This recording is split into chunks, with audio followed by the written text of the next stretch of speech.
যেদিন ফাঁসি দেওয়া হবে তার 1 ঘন্টা আগের ঘটনা। কারা কর্তৃপক্ষের নিয়ম অনুযায়ী, জেল কোডের নিয়ম অনুযায়ী জেলখানার যিনি ইমাম আছে না, উনি 1 ঘন্টা আগে আইসা এই কালিমা পড়ায়, তারা ফাঁসি দেওয়া হবে। আরে পড়ায় লা ইলাহা মুহাম্মাদুর।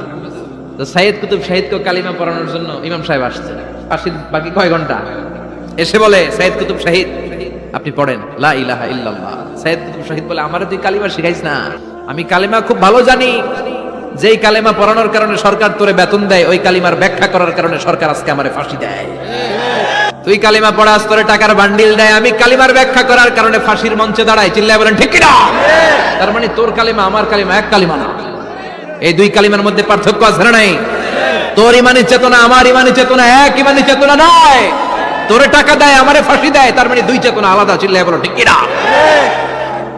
এজন্য আল্লাহ ডেকে বললেন গোলাম, এটা বিপ্লবী বাণী। এই কালেমার আন্দোলন যারা করে তারা আল্লাহ ছাড়া পৃথিবীর কাউরে ভয় পায় না।